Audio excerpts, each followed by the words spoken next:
Hello നമസ്കാരം, econ മീഡിയയിലേക്ക് എല്ലാവർക്കും സ്വാഗതം. അപ്പോൾ ഇന്ന് ഞാൻ നമ്മുടെ കോഴിക്കൂട്ടിലേക്കാണ് വന്നേക്കുന്നത്. അപ്പോൾ നമ്മുടെ കോഴിക്കൂടിൻ്റെ ഈ ഫാം ഷെഡ് എന്നൊക്കെ പറഞ്ഞാൽ നമ്മളിതിൻ്റെ വീഡിയോ കുറേ നമ്മുടെ ഇക്കോൺ മീഡിയ ചാനലിൽ എനിക്ക് 5-6 വീഡിയോ കിടക്കണമെന്ന് തോന്നുന്നു. 5-6 അതിലും കൂടുതലുണ്ടെന്ന് തോന്നുന്നു. ഇത് ഈ ഉള്ളി കാണുന്ന ഷെഡ് പണിയും തുടങ്ങിയുള്ള വീഡിയോസൊക്കെ ഇതിൽ കാണുമായിരിക്കും. അപ്പോൾ ഇപ്പോഴും നമ്മളോട് പലരും ചോദിക്കുന്ന കാര്യമാണ് ഇതിൻ്റെ എത്ര രൂപ ചിലവായി അത് ഇതെന്നുള്ള കാര്യങ്ങളൊക്കെ. ഇതൊക്കെ നമ്മൾ ഓരോ വീഡിയോ ആയിട്ട് ചെയ്തിട്ടുണ്ട്. അതിപ്പോഴും ഞാൻ ഓർത്തിരിക്കുന്നില്ല. അതാണ് എൻ്റെ മെയിനായിട്ടുള്ള കാര്യം. ഇതിൻ്റെ ഈ ഓരോ കാര്യങ്ങളും, ഈ ഒരു വലയായാലും ആ മെഷ് ഇട്ടേക്കുന്ന സൈഡിൽ മെഷ് അടിച്ചേക്കുന്നതായാലും എല്ലാവരും നമ്മുടെ ചാനലിലുണ്ട്. അപ്പം നിങ്ങൾ പഴയ വീഡിയോസ് നോക്കിയാൽ നിങ്ങൾക്കത് കാണാൻ പറ്റും.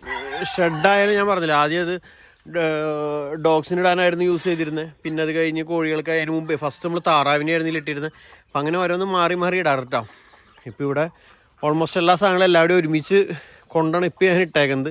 ഇപ്പോൾ ഇവിടെ ആകെ കച്ചറയായിട്ട് കിടക്കണം അടിയിലൊക്കെ. അപ്പോൾ ഇതൊക്കെ ഫസ്റ്റ് ക്ലീൻ ചെയ്യണം. ഇപ്പോൾ ഞാൻ ഇവിടെ വന്നേക്കണം എന്തിനാ വെച്ചിട്ടുണ്ടെങ്കിൽ നമ്മൾ ഈ മുകളിലത്തെ ഈ നെറ്റ് ഉണ്ടല്ലോ, ഈ നെറ്റ് ദ്രവിച്ച് നുറുമിച്ച് ഇത് അവിടെയൊക്കെ പൊട്ടിയേക്കാണ്. ഒന്ന് അവിടെയൊക്കെ പൊട്ടിയേക്കുന്നത്, രണ്ട് ഇതിൻ്റെ കണ്ണിയകലം കൂടുതലാണ്. ശരിക്കും പച്ചക്കറിയുടെ നെറ്റാണ്, പച്ചക്കറി പടർത്തണേ. അപ്പോൾ ഇതിൻ്റെ ഇടയിൽ കൂടെ കോഴികളൊക്കെ ചാടി പോകുന്നുണ്ട്. നമ്മുടെ ഈ നാടൻ കോഴികളായ കാരണം ഇവറ്റകളിൻ്റെ ഇടയിൽ കൂടെയൊക്കെ നമ്മളിവിടെ നിന്ന് പറന്ന് ഇവിടെ കയറി നിന്ന് ഇത് നഖം കൊണ്ട് പിടിച്ച് ഇടയിൽ കൂടെയൊക്കെ കയറി അവർ പുറത്തേക്ക് പോകുന്നുണ്ട്. അപ്പോൾ അതെ പുറത്ത് കയറിയിരിക്കണോ ഓരോരുത്തന്മാർ. ഇപ്പോൾ അവൻ പുറത്ത് കയറിയിരിക്കണ കേട്ടോ. ഇങ്ങനെ കുറേ ആൾക്കാർ അങ്ങോട്ടൊക്കെ പോകുന്നുണ്ട്. നല്ല നല്ല നല്ല കുഞ്ഞുങ്ങളൊക്കെ പുറത്ത് പോയിട്ട് കഴിഞ്ഞ ദിവസം ഒരെണ്ണത്തിന് എന്തോ പിടിച്ചിട്ട് പോയിട്ടുണ്ട് പുറത്തുനിന്ന്. അതായത് ഇവർ പുറത്ത് കിടക്കുമ്പോൾ ഇവർ അങ്ങോട്ടൊക്കെ ദൂരേക്ക് പോവും, അങ്ങോട്ട് ആ പറമ്പിൻ്റെ അറ്റത്തേക്കൊക്കെ പോവും. അപ്പോൾ ഈ പറഞ്ഞ പോലെ എന്തെങ്കിലുമൊക്കെ ഒന്ന് പിടിച്ചിട്ട് പോവും. അപ്പോൾ അതിന് നമ്മൾ ഇപ്രാവശ്യം എന്തായാലും ഇപ്പോൾ നമ്മുടെ കോഴികളൊക്കെ മുട്ടയിട്ട് തുടങ്ങാറായിട്ടുണ്ട്. അപ്പോൾ മുകളിലത്തെ നെറ്റ് മാറ്റാനാണ് പോകണം. അപ്പോൾ ഓൾറെഡി ആ നെറ്റ് മേടിച്ചിട്ട് ഞാൻ കാണിച്ചു തരാം. അത് നമ്മുടെ ഫസ്റ്റ് വേർഡ് ഇവിടെ ക്ലീൻ ആക്കലാണ്. ക്ലീൻ ആക്കിയില്ല നമ്മൾ നെറ്റ് കൂടി ഇടുമ്പോൾ നെറ്റുമേക്ക് ഇതിൻ്റെ ഇതൊക്കെ ചാടി പിടിക്കും. എന്നിട്ട് ഇവിടെ നമ്മൾ മൊത്തം നെറ്റ് കെട്ടാനായിട്ട് പോവാണ്.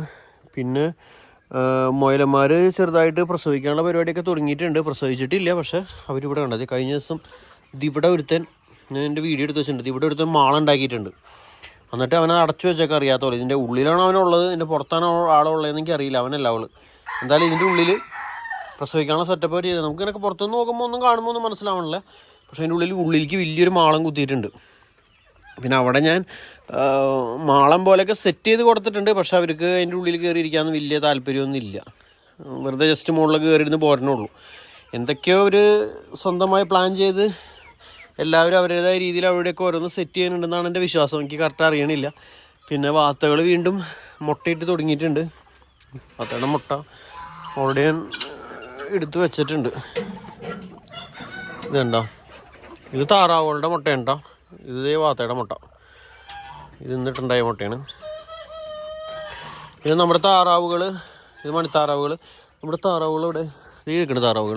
താറാവുകൾ മുട്ട ഇടില്ല എന്നൊക്കെ നമ്മൾ ഈ കുഞ്ഞിനെ കൊണ്ടുവന്നപ്പോൾ കുറേ പേര് പറഞ്ഞിരുന്നു. ഇത് മുട്ടയിടുന്ന താറാവല്ല, ഇതാണെന്നൊക്കെ കുറേ പേര് പറഞ്ഞിരുന്നു. എനിക്കറിയില്ല എന്തുകൊണ്ടാണ് അങ്ങനെ പറഞ്ഞിരുന്നു. ഇതിൻ്റെ കളർ കണ്ടിട്ടാണോ എന്നറിയില്ല. എന്തായാലും താറാവുകൾ ഡെയിലി ഇപ്പോൾ ഇതേ മുട്ട ഇടുന്നുണ്ട്. 4-5 മുട്ട വെച്ച് എല്ലാ ദിവസവും താറാവിൻ്റെ കിട്ടുന്നുണ്ട്. ഇതാണ് താറാവിൻ്റെ മുട്ട. ഇതൊക്കെ താറാവിൻ്റെ മുട്ട തന്നെയാണ്. ഇത് താറാവിൻ്റെ മുട്ട. ഇത് മണിത്താറാവിൻ്റെ മുട്ടയാണ് കേട്ടോ. മണിത്താറാവിൻ്റെ മുട്ടയ്ക്ക് ഷേപ്പിൽ വ്യത്യാസമുണ്ട്. ഇത്തിരി ഉരുണ്ട മുട്ടയാണ് മണിത്താറാവിൻ്റെ. ഇത് കണ്ടോ, ഇതൊക്കെ മണിത്താറാവിൻ്റെ മുട്ടയാണ്. അതേപോലെ മണിത്താറാവ് ഇതിന് മുമ്പ് കുറേ മുട്ട ഇട്ടിട്ട് അടയിരുന്നിരുന്നു. ഇവള് അടയിരുന്നിട്ട് ആക്ച്വലി 20 മുട്ട അവിടെ കിടക്കണ്ടായിരുന്നു. അതിൻ്റെ മുകളിൽ ഞാൻ തൊടാൻ പോയില്ല. ഇവള് കയറി അടയിരുന്നു. പക്ഷേ ഈ ഇവന്മാർ വാത്തകൾ അതിൻ്റെ മുകളിൽ കൂടെയൊക്കെ നടന്ന് അതിൽ കൂടെ വരാം നടന്ന് എല്ലാവരും ചവിട്ടി പൊട്ടിക്കുകയും ഒക്കെ ചെയ്തിരുന്നു. ലാസ്റ്റ് 4 കുഞ്ഞാണ് വിരിഞ്ഞത്. 4 കുഞ്ഞ് വിരിഞ്ഞ് വന്നിട്ടുണ്ട്. ഒരു വെള്ളകളെ കാണാൻ നല്ല ഭംഗിയുണ്ട്. ബ്ലാക്കിനെ എനിക്ക് വലിയ ഇഷ്ടമായില്ല. ബ്ലാക്കിന് പോട്ടെ, മഞ്ഞേനെ എനിക്ക് വലിയ ഇഷ്ടമായില്ല. മഞ്ഞയല്ല, ആ ഒരു ലൈറ്റ് വെള്ള കളർ. പക്ഷെ പ്യൂറായിട്ടുള്ള വെള്ള കളറാണ് ഏറ്റവും ഭംഗി കേട്ടോ. അങ്ങനെ 4 ബേബീസ് ഉണ്ട് ഇവിടെ. പിന്നെ ഇവരുടെ ഗിനിക്കോഴിയുടെ സൗണ്ട് എപ്പോഴൊന്നും ഇല്ല. എന്തെങ്കിലും പ്രശ്നങ്ങളൊക്കെ വരും മാത്രമേ അവർ സൗണ്ട് ഇടുന്നുള്ളൂ. പിന്നെ നമ്മുടെ നാടൻ കോഴികൾ, തനിനാടന്മാർ ഇതേ മുട്ടയിടാറായിട്ടുണ്ട്. ഈ ദിവസങ്ങളിൽ മുട്ടയിട്ട് തുടങ്ങുമെന്ന് ഞാൻ വിചാരിക്കുന്നു. ഇവർ മുട്ടയിട്ട് തുടങ്ങിയാൽ ഞാനിവരെ വിരിയിപ്പിക്കാനുള്ള പരിപാടികൾ ഞാൻ ചെയ്യും. അപ്പോൾ അതിന് വേണ്ടി അപ്പോൾ മുട്ടയിടുമ്പോൾ കാക്കകളൊക്കെ ഉള്ളിൽ കയറാനുള്ള ചാൻസ് കൂടുതലാണ്. ഇവർ പുറത്ത് പോകാനും ചാൻസ് കൂടുതലാണ്. അപ്പോൾ അതുകൊണ്ടാണ് ഞാൻ ഫസ്റ്റ് വല റെഡിയാക്കുമെന്ന് വിചാരിച്ച്. ഞാൻ കാണിച്ചു തരാം കേട്ടോ വല.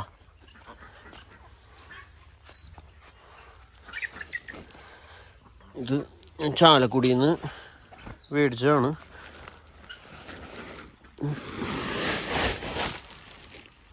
ഉണ്ടോ, ഇതാണ് നമ്മൾ ഇപ്രാവശ്യം മേടിച്ചാണ് വല. ഇത് 40 മീറ്റർ ഉണ്ട് ഈ ഒരു ഉണ്ടാവും. ഇതിൻ്റെ കണ്ണിയുടെ അകലം ഇത്രേ ഉള്ളൂ, മറ്റേതിൻ്റെ അത്ര ഇല്ല. ഇച്ചിരി ചെറുതാണ്. ഇത് കോഴിവല എന്നാണ് പറയണേന്ന് പറഞ്ഞത്. കോഴിവല, പച്ചക്കറി നെറ്റല്ല, കോഴിവല. അപ്പോൾ ഇതിന് 40 മീറ്ററിന് 1000 വില വന്നു. 25 രൂപയാണ് ഒരു മീറ്ററിൻ്റെ വില വരുന്നത്. 25 രൂപ ഒരു മീറ്ററിൻ്റെ വില എന്ന് പറഞ്ഞാലും ഏകദേശം ഒരു 6 മീറ്ററിൻ്റെ അത്രയും വീതി ഉണ്ട് ഈ വിലയ്ക്ക്. പിന്നെ ഇത് ഞാനിവിടെ സൈഡിൽ കെട്ടിയാണോ, ഇങ്ങനെ സൈഡിൽ കെട്ടാൻ വേണ്ടി മേടിച്ചതാണ് ഈ വില. ഇതിനും മീറ്ററിന് അല്ല, ഇതല്ലല്ലോ, ഇതിനും മീറ്ററിന് 25 രൂപ. പക്ഷേ ഇതിന് കണ്ണിയകലൊക്കെ കുറവാണ്. ഇതിൻ്റെ ഈ വള്ളിക്കും കനം കുറവാണ്. ഇതിൻ്റെ അത്ര ബലം ഇല്ല ഇതിൻ്റെ വള്ളിക്ക്. പക്ഷേ ഇതിന് മീറ്ററിന് 25 രൂപ തന്നെ.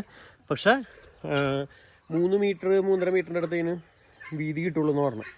ചെറുതാണ്. അപ്പോൾ എന്തായാലും ഇതിന് നമുക്കിവിടെ ഇന്ന് കെട്ടണം. പിന്നെ ആദ്യം കുറച്ച് പനിയാണ്, കുറച്ച് മരത്തിൻ്റെ കൊമ്പുകൾ അതൊക്കെ വെട്ടി ക്ലീൻ ആക്കാനുണ്ട്. ഇത് കണ്ടോ, ഒരു കോഴി പുറത്ത് കിടക്കണുണ്ടോ, എന്തൊരു സുന്ദരി എന്ന് നോക്കിയാൽ. ഇവളൊക്കെ ഇങ്ങനെ പുറത്ത് കയറി ഇറങ്ങി നടക്കാണ്. എപ്പോഴാണെങ്കിൽ അധികം പിടിച്ചിട്ട് പോകും. ശരിക്കും പറഞ്ഞ ഒരു ആശ്വാസം എന്ന് പറയുന്നത് നമ്മുടെ ജോണും ബിങ്കോയും അപ്പുറത്തുള്ളതാണ്. കാരണം മരപ്പെട്ടികളൊക്കെ നമ്മുടെ ഈ വീടിൻ്റെ മുകളിൽ കൂടെ വരെ അവർ പോകുന്നുണ്ട്. പക്ഷേ ഇങ്ങോട്ട് വന്നില്ല ഇവരുടെ കുര കേട്ടിട്ട്. അപ്പോൾ എനിക്ക് തോന്നുന്നു കോഴിനെ വളർത്തുന്നവരെപ്പോഴും ഒരു 2 പട്ടീനെ അപ്പുറത്തേക്കായിട്ട് കെട്ടിയിട്ടാൽ അത് ശരിക്കും പറഞ്ഞാൽ യൂസ്ഫുള്ളായിരിക്കും. ഇവിടെ വെള്ള കോഴിയും വെള്ള മുയലും ഒരുമിച്ച് കിടന്നുറങ്ങണം. കണ്ടോ, 2 പേരും എല്ലാവരും ഒരുമിച്ചാണ്. വെള്ള കോഴിയുണ്ട്, വെള്ള മുയലുണ്ട്, ഇപ്പുറത്ത് താറാവ്, അപ്പുറത്ത് കറുത്ത കോഴി, എല്ലാവരും ഒരുമിച്ചാണ്. സുഖവാസമാണ് എല്ലാവരും. മൊയിലിൻ്റെ പുറത്തെ കൂടെ ചവിട്ടി കയറി പോകുന്നത്. പാവം പേടിച്ചു പോയി. ഞാനിവിടെ ഈ വലയിൻ്റെ അടിയിൽ അടുത്ത വല കെട്ടിക്കഴിഞ്ഞാലാണ് എനിക്ക് ഇനി ഇതിൻ്റെ ഉള്ളിലുള്ള കുഞ്ഞുങ്ങളെ പുറത്തേക്ക് തുറന്നു വിടാൻ പറ്റുള്ളൂ. ഇതിന് മുമ്പ് പ്രാവശ്യം തുറന്നു വിട്ടതായിരുന്നു. പക്ഷേ ഇവർക്ക് തീറ്റയൊന്നും മരിക്ക് കിട്ടില്ല. എല്ലാവരും അവരൊക്കെ കുത്തി തിന്നാണ്. പിന്നെ ഇവർ പുറത്തേക്ക് കുറേ ചാടിപ്പോണ്. അപ്പോൾ അതാണ് ഞാൻ ഇവരെ വീണ്ടും ഉള്ളിലേക്ക് ആക്കിയതാണ്. ഇത് മൊത്തം പുള്ളികളും മറ്റേ എന്നിട്ട് പറയാം, മറ്റേ കോഴിയില്ലേ, മുള്ളന്മാർ, അവരും അങ്ങനത്തെ സാധനങ്ങളൊക്കെയാണ് ഇതിനുള്ളിലുള്ളത്. അപ്പോൾ ഇവരെ ഇനി പുറത്തേക്ക് അഴിച്ചു വിടണം ഇന്ന് നാളേക്ക് ആയിട്ട്. അപ്പോൾ അതുകൊണ്ടാണ് ഞാൻ പെട്ടെന്ന് ഇപ്പോൾ വലയുടെ പരിപാടി തുടങ്ങിയേക്കുന്നത്. അല്ലേടാ,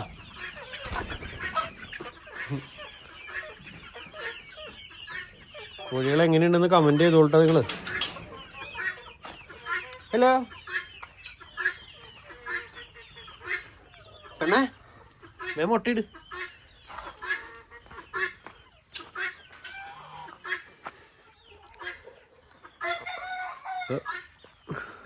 ഞാൻ റെഡി ആയിട്ടുണ്ട്. അപ്പം ഇനി പണികൾ തുടങ്ങട്ടെ.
അപ്പോൾ നമ്മുടെ വലകെട്ട് നടന്നുകൊണ്ടിരിക്കുകയാണ്.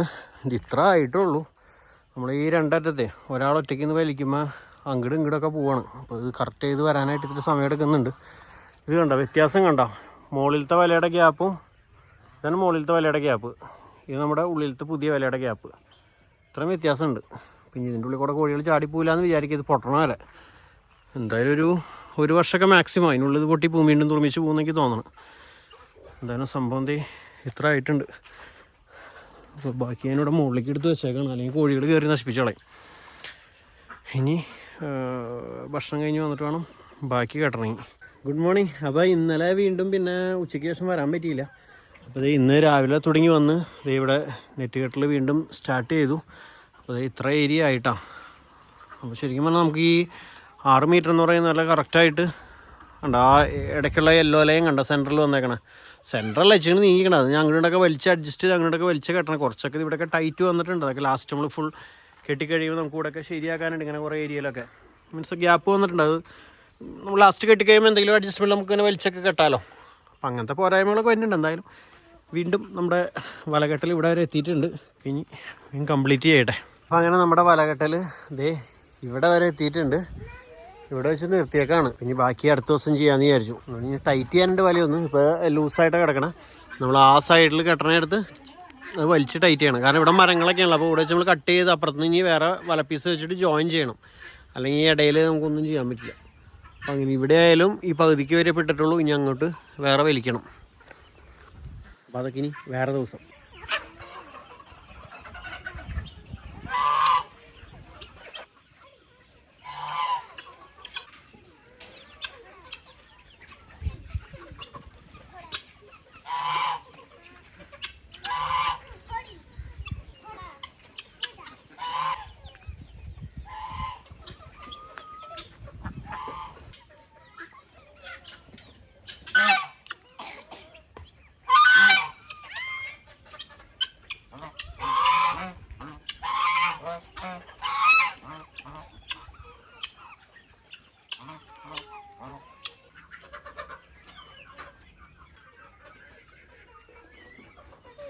അപ്പോൾ അങ്ങനെ 2-3 ദിവസത്തിന് ശേഷം നമ്മുടെ വലകെട്ടൽ ഏകദേശം തീരുമാനമായിട്ടാണ്.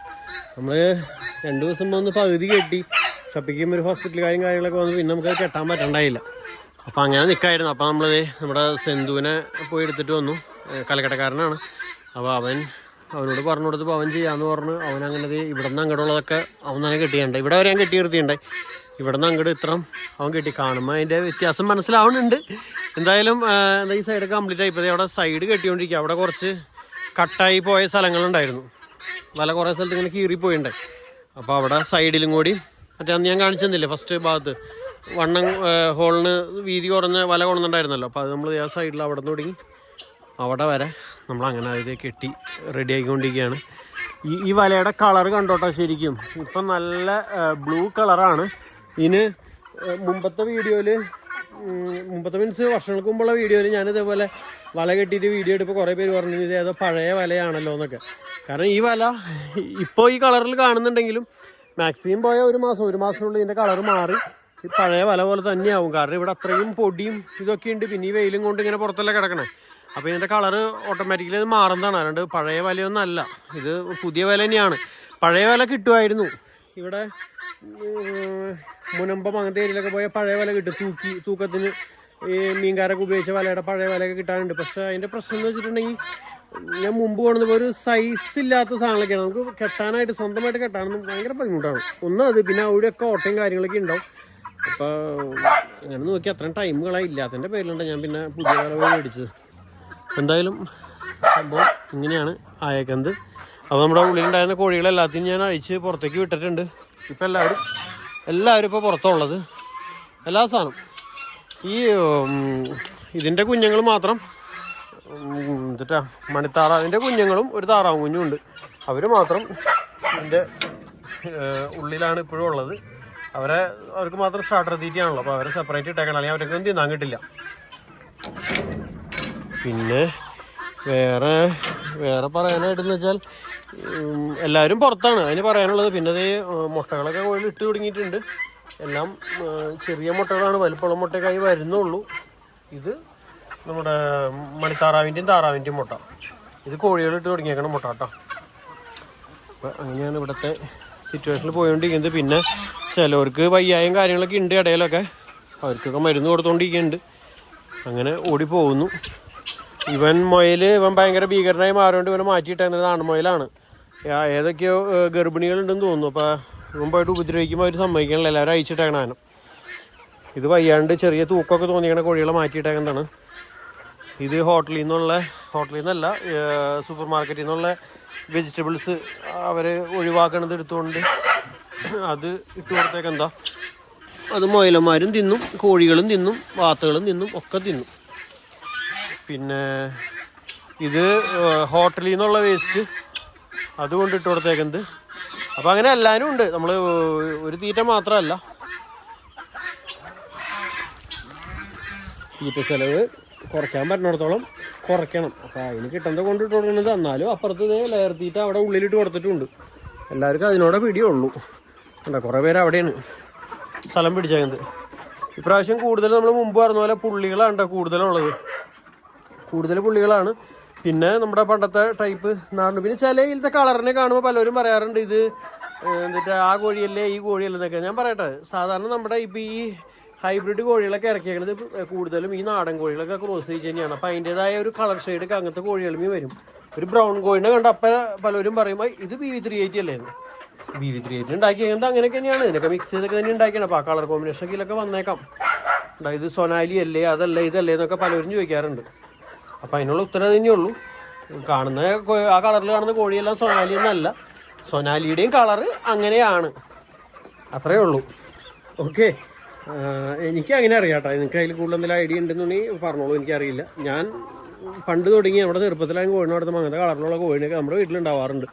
ഇങ്ങനത്തെ കളറൊക്കെ കോമൺ കളറുകളാണ് ഇതൊക്കെ, അല്ലേടി? ഇതൊക്കെ ഒരു കോമൺ നാടൻ കോഴിയുടെ ഒരു കളറാണത്. പിന്നെന്താണ്, അപ്പോൾ എന്തായാലും ഇതൊക്കെയാണ്. അപ്പോൾ വല കെട്ടുന്നതിൻ്റെ ചിലവും ഇതൊക്കെ മുമ്പത്തെ പല വീഡിയോയിലും പലരും ചോദിച്ചിട്ടുണ്ട്. പക്ഷെ നമ്മൾ മുമ്പ് കുറേ വർഷങ്ങൾക്ക് മുമ്പ് കിട്ടിയാണ്, നമുക്ക് അറിയില്ല, മറന്നുപോകല്ലേ. അപ്പോൾ അതുകൊണ്ടാണ് ഈ വീഡിയോയിൽ അതിൻ്റെ വിലയും കാര്യങ്ങളൊക്കെ ഒന്ന് പറയാൻ വെച്ച് വന്നത്. പിന്നെ സ്വന്തമായിട്ട് കെട്ടാൻ തന്നെയാണ് ലാഭകരം. ഇവരൊന്നും നിർത്തി കെട്ടിക്കൽ നമുക്ക് ലാഭകരമൊന്നുമല്ല. ഇത് നമ്മുടെ സിറ്റുവേഷൻ പെട്ടെന്ന് അങ്ങനെ മാറി വന്നപ്പോൾ, അല്ലെങ്കിൽ പിന്നെ എനിക്ക് ഇവർ അഴിച്ചു വിടാൻ പറ്റില്ല. ഇവർ അഴിച്ചു വിട്ടില്ലെങ്കിൽ ഇവരൊക്കെ കൂടി കിടന്ന് അവിടെ കൊത്തും പ്രശ്നങ്ങളൊക്കെ ആവും. അപ്പോൾ അതുകൊണ്ടാണ് പെട്ടെന്ന് ഇവനെ വിളിച്ച് ബാക്കി കൂടി ഒന്ന് കെട്ടിത്തരാൻ പറഞ്ഞ് അവനിപ്പോൾ അത് അവിടെ കെട്ടിക്കൊണ്ടിരിക്കുന്നത്. ഇവർക്ക് ഇപ്പോൾ 1000 രൂപയാണ് കൂലി. 1000 രൂപ കൂലി എന്ന് പറഞ്ഞാൽ 1000 രൂപ കൂലിക്ക് നമ്മൾ വല കെട്ടാൻ ആളെ നിർത്താൻ നമുക്ക് എന്തായാലും മുതലാവില്ല. സിറ്റുവേഷനോട് അങ്ങനെ കിട്ടിയെന്നുള്ളൂ. പിന്നെ ഇവിടെ ഞാൻ മുകളിലേക്ക് ഇവിടെ കണ്ടോ, ഇവിടെയാണ് ഇവർ രാത്രി കയറി ഇരിക്കുന്ന സ്ഥലം. അപ്പോൾ ഇവിടെ രാത്രി കയറി മിക്കിനിപ്പോൾ ഇവിടെ താറാവ് കുഞ്ഞുങ്ങൾ വിരിഞ്ഞിറങ്ങാനുണ്ട്, മണിത്താറാവ് അതൊക്കെ വിരിയാനുണ്ട്. അപ്പോൾ അവരുടെ ബ്രൂഡിങ് കൊടുക്കേണ്ട ഏരിയ ആണിത്. അപ്പോൾ ഇവർ മുകളിൽ കയറി ഇരിക്കണ കാരണം ഈ കാഷ്ടം മുഴുവൻ ഇതിൻ്റെ ഉള്ളിലേക്ക് വീഴും കണ്ടോ. അപ്പോൾ ഇവിടെ ബ്രൂഡിങ് നടക്കില്ല. അപ്പോൾ ഇതിൻ്റെ മുകളിലേക്ക് കോഴികളെ കയറ്റാണ്ടിരിക്കാനായിട്ട് ഞാൻ ഇവിടെ ക്ലോസ് ചെയ്തു, വല വെച്ച് കെട്ടി ക്ലോസ് ചെയ്യും. ഇവർ കുത്തിപ്പൊളിക്കുമെന്ന് അറിയില്ല. ഉണ്ടെങ്കിൽ ഇവിടെ എവിടെയെങ്കിലും ഇവർക്ക് കയറി നിൽക്കാനുള്ള സെറ്റപ്പ് ഉണ്ടാക്കണം. കാരണം ഇത് നാടൻ കോഴികളായതുകൊണ്ട് തന്നെ ഇവർക്ക് മുകളിൽ കയറി നിൽക്കാനാണ് ഏറ്റവും ഇഷ്ടം. അപ്പോൾ മുകളിൽ കയറി നിൽക്കാനുള്ള എന്തെങ്കിലും ഓപ്ഷൻ ഇവിടെ അതിൻ്റെ മുകളിൽ കുറേ എണ്ണം കയറി നിൽക്കും. ഈ കമ്പിയുമ്പോൾ കുറേ കയറിയിരിക്കും, ഈ വാതിലിൻ്റെ മുകളിൽ കുറേ കയറിയിരിക്കും. അത്രയും പോരല്ലോ, ഇത്രയും കോഴികൾക്ക് നിൽക്കാൻ വേറെ എവിടെയെങ്കിലുമൊക്കെ സ്ഥലം ഉണ്ടാക്കി കൊടുക്കണമല്ലോ. ഈ പാവ എപ്പോഴും അവിടെ ഇരിക്കേണ്ടിട്ട് ഇവിടെ മുട്ടയൊന്നുമില്ല, വെറുതെ ഇരിക്കുന്നതാണ് അല്ലേടി? ഓക്കെ, അപ്പോൾ ഇതൊക്കെയാണ് നമ്മുടെ കോഴിക്കൂടിൻ്റെ ഒരു അപ്ഡേറ്റ് പറയാനുള്ളത്. വേറെ ഗിനിക്കോഴികളൊക്കെ കഴിഞ്ഞ വർഷം കാണിച്ചു തോന്നുന്നു. ഗിനിക്കോഴികളൊക്കെ എല്ലാവരും ഇങ്ങനെ ഇരിക്കുന്നുണ്ട്, കുഴപ്പമൊന്നുമില്ല. ഒരു 3-4 ഇടയ്ക്ക് മുട്ട ഇട്ടിരുന്നു, പിന്നെ മുട്ടയിടൽ നിർത്തി. എന്താ പറ്റിയെന്ന് അറിയില്ല. അവർ ഇവിടെ തന്നെ കേട്ടോ, ഇവിടെയൊക്കെ ഇടയിലൊക്കെ മുട്ടയിട്ട് വെച്ചിട്ടുണ്ടായിരുന്നു, പിന്നെ മുട്ടയിടലാണ് നിർത്തി. ഇനി എപ്പോഴിടാന്ന് അറിയില്ല.